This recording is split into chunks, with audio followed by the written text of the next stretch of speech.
great to meet you. Thank you, sir, for taking a minute out for the show today. Yeah, I couldn't be more excited to be talking here, Joe. Thanks. So, the first and foremost, I want to get into your life and how you're behind the Lee Mhm. Summit Jazz Orchestra and the first annual Lee Summit Jazz Fest. But before we do, one of the big cornerstones of the orchestra was that it kind of started, COVID got in the way, it picked back up. So, talk to me personally about how you survived that pandemic era and how it changed you. Wow, that's I'd say the pandemic was really difficult for a lot of businesses. We know people strain, especially in the services business. And one of my businesses is a co-working and incubator space for businesses. And when people can't come in, they can't rent offices, they can't come and share spaces, do meetings, events. So it crushed us for that year and a half.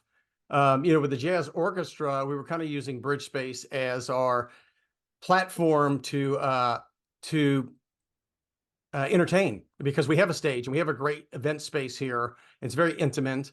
We've done some really neat stuff over the last few years, but once we kind of got through COVID, we'd had a lot of momentum and we were really starting to get going. Sean and all the other guys in the group there, we're playing. We were doing a couple different things. We were doing some really interesting things. I have a building in downtown Lee Summit that has a rooftop porch, and we've set up concerts where we do a jazz set for 2 hours up on the rooftop and just play with a PA system that just echoes over downtown Lee Summit. So for me, my passion is I love creativity, I love music, and I love community. And so, what could bring it better together than music, and trying to offer more entertainment and a cooler vibe to downtown Lee Summit, which has really got it going now. And the other thing too is that Pat Metheny is one of the biggest names. Not only is he legendary and one of the biggest names in jazz, anytime you bring up his name, everybody knows Lee Summit. And then we have the Club 1909, we have the Bridge Space. It seems as though now that the world's opened up, the pandemic has gone away, so to speak.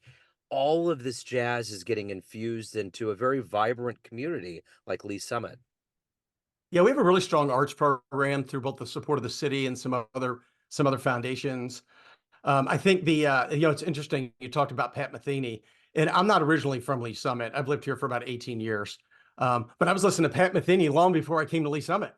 So it was a really big surprise. I remember in the late 70s, my mom listening to Pat Metheny. I'm like, who's this groovy guy? And what's this, his style? And then have seen him a couple times live on tour. Not in Lee Summit, not in Kansas City, in St. Louis. And so it was just amazing. St. Louis has got a great pocket of jazz. Nowhere would I think that we've got going in Kansas City and all the roots of everything that's happened here. But everybody talks about Pat Metheny, and it's like, I didn't know he was from Lee Summit. Yeah. Weird. It just brought us together. It's wild. During the pandemic, I interviewed more musicians than ever. And I would talk to cats from Brazil and other parts of the world. And I would be like, because I moved to Lee Summit in January 2020. And I'm like, Yeah. I just moved here. It's the home of Pat Metheny. They're like, oh, yeah, I know that. Absolutely. I love him. I know about Lee Summit. Like all these people from around the world, which just shows the global reach of not only Pat, but jazz in general. And it's always so encouraging. Yeah, I'm really hoping that what we can do is get this event shoved off on June 22nd for the festival. It's 10 hours of live music. So 8 acts. I've always had this affinity, jealous, events. I love putting on events and love doing those things. And the New Orleans Jazz Festival was always something that I looked up to say, wow, they really did it. Now, this is not going to be the New Orleans Jazz Festival, but they had to start somewhere. We're starting somewhere. So that's going to start at noon. We're bringing and encouraging students and younger people that want to get involved in jazz. And so we've got a couple of groups playing right in the beginning at noon. And I think about 12:45, 1 o'clock that are students. Kansas City Youth Jazz, the Lee Summit School District's got a group that's playing. And then we really kick into it's a great lineup. I mean, a lot of the people that are playing, in this lineup, and it's really a great lineup of entertainment, great PA system. It's in the back of Bridge Space, which is really cool if you haven't seen it, because it's an old 1962 post office that's been converted into kind of a artsy co-working entrepreneurial business shared workspace, kind of like WeWork, but much more specific to here and a little more cool. But the back of the post office is actually the dock where the trucks pulled up, and so that is naturally a covered stage for us. And it's elevated, so people will be able to be in the parking lot, bring chairs, bring blankets, bring whatever they want. Big parking lot. Some food trucks. We're gonna have some barbecue. We're gonna have some Mexican. We've got art vendors that are going to be there. So you can buy a wristband to come in and out all day, which is kind of different and cool. Right now, if you want to come to this event, going to the lsjazzfest.com, lsjazzfest.com. There's early bird tickets available for about another week or so, and then the pricing is going to change. So you can get 3 tickets to this event for $20 today. And that's cheap. You got Back Alley Brass Band, Sons of Brazil, the great Chris Burnett. You got Ebony Fondren, Amber Underwood. I mean, this lineup is like the cream of the crop of the Kansas City scene. Yeah, And and it's, you'll get a chance to listen to the Lee Summit Jazz Orchestra, yes. which is a big band, 15, 16 piece orchestra. They're great. It's so frustrating because we're creating such amazing music and people don't know about it. We've been doing a Christmas concert for almost 5 years, and it is an amazing 2.5 hour Christmas festive holiday music that we do it at Bridge Space inside. Usually we have 100 to 150 people there, but there's plenty of room for more. But the music is just really high quality. They played last night at 1909. We're appreciative of Seth and Libations and his efforts to help us kind of expand, the visibility. Got a great poster hanging right inside the door there about the event. I think we're getting pretty close to 150 to 200 pre-sold tickets already. So I know we're kind of getting the word's getting out, and thanks to people like you, Joe, and your show to help us to get the word out, because this is about jazz. It's about music, but it's bigger than that. It's about a community, but it's even bigger than that because all of the proceeds from this event go to 3 501 charities, nonprofits. And a big part and a big chunk of the money that we do from this is going to go to the Alzheimer's Association of Kansas City for a longest day event. A lot of people don't know what that longest day is. June 21st is the longest day of the year, summer solstice, and it provides the most light. And so it's about providing the most light about the disease, and it helps for research. It helps for, excuse me, it helps for resources for families, an 800 number that's on 24/7. And, the dementia in Alzheimer's is a really big deal in our country and a really big deal to Kansas City. And so this is a great way for us to give back to an organization that's helping so many families. So let's get into you. You're a successful entrepreneur. You're a cornerstone of the Lee Summit community. Take me back to where you were born and Ooh. raised, and not only how the seeds of being an entrepreneur came in, but this love of music that you've incubated and turned into all of these festivals and the jazz orchestra and everything you're doing. Yeah, yeah. So I grew up in Louisville, Kentucky. Great city. Miss it dearly. I think I owe some of my roots to both my stepfather and my father. Both of them love jazz. Both of them listen to a lot of jazz, blues, and different evolutions, of styles of music. My stepfather is a really unique guy. He was a musician that was really well known in the 60s and 70s in Louisville, Kentucky. Had a top 10 hit, thought he was going to be the big thing. He was also in a thoroughbred industry, which was amazing to grow up around Churchill Downs and do that. And he was also in the restaurant business. And so, kind of as I grew up, he had 4 or 5 different restaurants throughout my first 20 years of life. But one of them was a place called the Crescent Cafe, which was on Frankfurt Avenue in Louisville, and it was a jazz club. And so he brought in New Orleans style food and paired it up with jazz.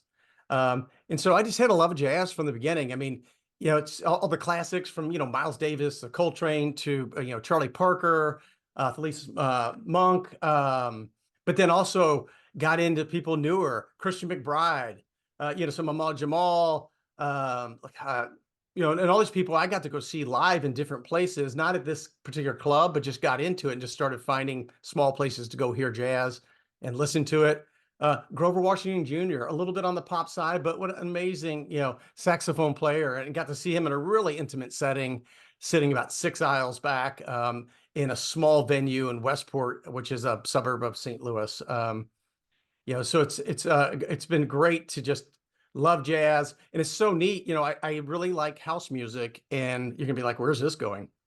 But so many of the DJs doing house music, because it's something I listen to a lot at work, and it's just that constant tempo and beat. It's interesting. You listen to a lot of jazz artists are woven into the background and the ripping tracks off of different. Maybe it's a guitar piece or a piano piece, or just something that somebody's saying in a jazz song. But there's just, if you know jazz, you hear it in a lot of other places besides just when it's being played. Yeah, absolutely. What was the first live show that you saw that blew you away? Oof. Gosh, first live show. I think the first big live show I saw Ahmad Jamal in a small place in Philadelphia, um, in a pretty small theater, and it was just wow. Christian McBride was really good too. I saw him in a small venue in St. Louis, which he was great. They all, and I'm sure I'm overlooking some. Pat Metheny. I saw him a couple different tours. Sometimes he's he can stay in that jazz spot, but sometimes he will get a little eclectic and almost new agey. He had an album that was, and I can't remember the name of it, in the '90s, that I went and saw that tour, and that was blew me away to see him perform. Yeah, Um, I'd love to meet him. Pat, if you're listening, come see me. that's right. So what's your drive? You're obviously a cornerstone of this community that's always growing. You got the first annual fest. You're always, I mean, the bridge space is very popular, and you got so many things going on. Maybe talk a little bit about the bridge space. I mean, you got a studio in there, you have, business spaces. Talk to me a little bit about this space and how it fits into the fabric of Lee Summit. Yeah, yeah. So, I mean, I've been, people use it and some people don't like it. Serial entrepreneur, 25 years. I haven't worked for anybody. Technology, every time I did a business, I learned something else that built the next business, that built the next business. I've done a tremendous amount of fix and flip for residential, rental properties. I love rehabbing properties. I love the art. It's a creativity outlet for me to, what are we going to do with this house? Are we going to move walls? What are we going to do? What's it going to look like? Had done a bunch of that. Built another business and sold. I bought an old post office. I said, how hard could it be? I've rehabbed a bunch of houses. How hard could it be to rehab a post office and do a historic tax preservation? It was about a $1.6 million rehab. It was a very different experience for me. I learned it was a very expensive lesson.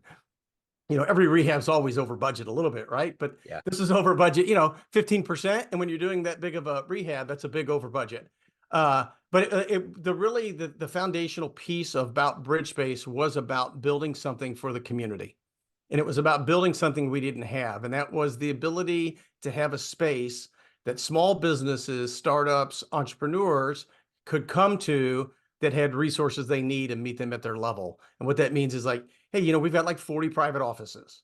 We have co-working. So for $65 a month, you can come in and co-work and get a mailbox. Doesn't sound like a big deal, but now Google's changed the rules on verifying mailboxes. And so now we can get mailboxes verified in Bridge Space. So now you can show up on a map, another tool to help businesses. And the Lee Summit, the city of Lee Summit was really looking for something to help support businesses, right? If people are going to leave a particular community wherever you live and they're going to go somewhere else, they're going to spend dollars in that other community versus us recycling those dollars in our own community here. And so Yeah. really that was about, how do we build something that didn't exist? And I really enjoy building things that don't exist. We're about to do the 19th annual Chili Fest. We do that in the fall. That's a fun outdoor event where a bunch of teams compete for chili. And this is going to be nobody knows about this yet, Joe. You ready? This Yes. on Neon Jazz. He's I about to love announce this. We are including breweries this year in Chili Fest. And so it's going to be a very different, and that's in September. So, it's again, how do we evolve? How do we make it better? And that's kind of the thing with when Sean and I met. Sean and the group of musicians, had been at a conference. They had talked about creating this jazz orchestra. They were doing it. They were playing, but maybe not as well organized because they were full-time teachers. A lot of them are educators in Lee Summit or around the Kansas City metro area. And so they got together to create it. We met because we had some interns that were working through the STA program to do some video editing stuff.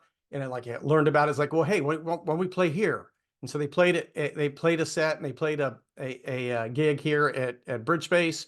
And it's like, okay, let's formalize this. So we formalized it into a 501c3 and set it up and got it going and started promoting it. And we had great momentum. Had done 3 or 4 concerts, and COVID hit. So this is how we started the conversation, right? Yeah, absolutely. Got slowed down with COVID. Now we got it ramped back up. We're still doing, concerts. We've done some stuff where we've streamed via YouTube channel to senior living care communities. One of the channels that I work in every day is in the senior living industry, helping families transition from their house to senior living for better care. And so we streamed this to care communities, so that exponentially got the jazz orchestra in front of a lot more people. And we also provided entertainment to other humans, people that were in care communities that could watch it from their activity center. And that was like one person could log in on the app on their TV, and you'd have 15 or 20 residents that were being entertained. So part of our mission is about entertaining. And so, and part of it is about giving back and building community. And of course, a big part of it is about creating something cool, vibey, art, and jazz right here in Lee Summit. And so this festival is really kind of just the next step for us to get visibility. And everything we've been talking about, all of the from the festival to the orchestra to what you're doing at the Bridge Space, the key word is community. So my question to you is this: what do you like the best about being in Lee Summit? Wow. Okay, so that's a tough one, because my love affair with Lee Summit is about downtown Lee Summit. We grew up in downtown Lee Summit. My kids grew up here. They were stuffing envelopes for the downtown Lee Summit Main Street organization. We were volunteering for events in the big Downtown Days festival that they do, and just helping and being part of downtown. Knowing all the business owners down here, there's a great community of business owners. We've got this amazing 6 to 8 square blocks of 100+ shops and restaurants and coffee shops. And I hear stories from 20 years ago that there were boards over windows and different things going on in downtown Lee Summit. And Lee Summit was tough, but now it's vibrant, and speakeasies and craft cocktails. And so to me, downtown Lee Summit is kind of what Lee Summit is. And that's a community of, it's a really, really great place to live. It's a great community. And we have an amazing park system and all these lakes, because so like kind of going second is, last weekend I hiked at Jacomo, and could do a 4-mile hike that was wooded. That's 6 miles from my house. Yeah. Rock Island Trail, biking, outdoor. So the parks are a really big part of here, and all that kind of is all being pushed by the city of Lee Summit. They do a great job to help provide resources and those things. So, but my favorite thing, downtown Lee Summit. I live in one of the old commercial buildings. It's the old Dayton Hotel building. We rehabbed that. We built a loft. My kids are in college or out of college. That's a retail space, but we live on the second story, and we punched through the roof and put a nice little deck and a rooftop room there, which, by the way, we've done some live free concerts from the top of that, where we brought the jazz orchestra in 6 pieces and a PA system and just blasted out jazz on a Friday at 5 o'clock for 2 hours when there's some event going on in downtown Lee Summit. So, I'd say I like the entertainment side of it. I like the organization side of it. But my love is downtown Lee Summit. So let's get to the man behind the mission here. Of everything that you've done, you're a very accomplished professional. What are you the proudest of? Wow, professional. You're really using that word loosely. What am I most proud of? I think, persistence and tenacity is something that's really important with everything, because nothing ever is going to happen the way that you want it to. And you can't, whether it's COVID or whether it's legislation change or whether it's weather or anything else, there's some things you just can't control, and you got to keep going. Yeah. And I think that's really been, in taking risks. We put a lot of time into stuff for the jazz orchestra, and nobody's getting paid, right? It's we're a 501. We don't have an executive director, so a lot of that heavy lifting, Sean really does the heavy lifting along with David and Jason, on the band side, and Mike, and Matt. On the other side is like, it takes a lot. If you've ever put on events, there's a lot between creating events, social media, pushing it, t-shirts, ticketing, organization, security, fencing, PA, all these things all go into doing events that we do. And that's really where my companies help by paying for a lot of that. Just as far as I'm using resources I have in other companies, whether it's Family Shepherd, which is one of the sponsors for the event, or BridgeSpace, or some third-party contractors we're paying for to help promote and do things. That's the tough part. You got to pull it all together and keep going. Yeah. So let's get to the good business here. If anyone out there wants to get tickets to the Jazz Fest, Yes, learn yes. more about the BridgeSpace or the orchestra, all of the trio, how do they do it? So I think the easiest way is if you go to BridgeSpace, that's bridge and the space.us, you'll learn about BridgeSpace. If you'll just do a bridgespace.us/jazz, we host all the philanthropic stuff on that tab. So you'll find out about the festival there. So it's June 22nd, starts at noon. The headliner goes on, I think, around 8:30 or 9. Back Alley Brass, they're great.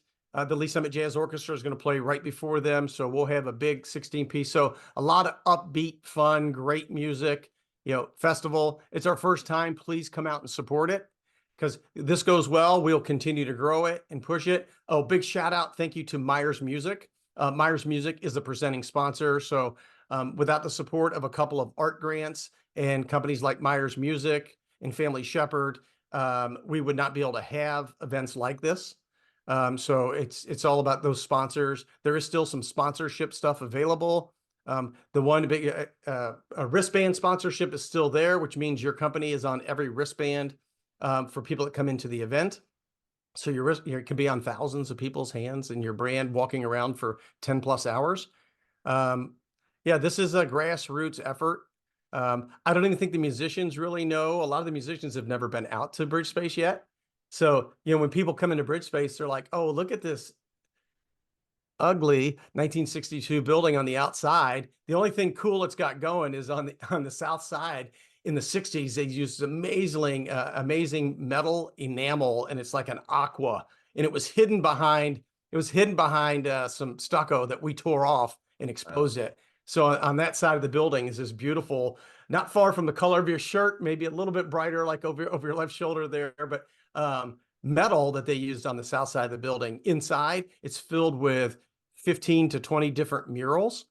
You talked about our studio. We've got a podcast studio there. That there's a lot of productions going out for podcasts out of that space, but there's some really neat collaborative stuff. Shameless plug here. If anybody wants to come out to BridgeSpace, we allow people to come out and use the space one day for free, meaning you can come out and co-work. Free coffee. We have a member lounge, and you just find a place to set up and work for the day. High-speed internet. Thanks for that little shout out there. Absolutely. This has been wonderful, Ben. I am really looking forward to the fest. Thank you for taking time out of your busy schedule, and best of luck with everything. I really appreciate it. Thanks for your support. Really appreciate it. Yes. Hey Jazz fans, Joe Domino here, the host of the weekly Neon Jazz radio show and regular interview series being produced and distributed from Lee Summit, Missouri. We are quite excited to let you know about the first annual Lee Summit Jazz Fest taking place this summer on June 22nd, 2024 at the BridgeSpace located at 210 Southwest Market Street. There will be 8 robust acts, including the Back Alley Brass Band and the great Lee Summit Jazz Orchestra. There will also be art vendors and food trucks to make this a must-attend event. All details can be found at www.bridgespace.us/jazz. We will see you there.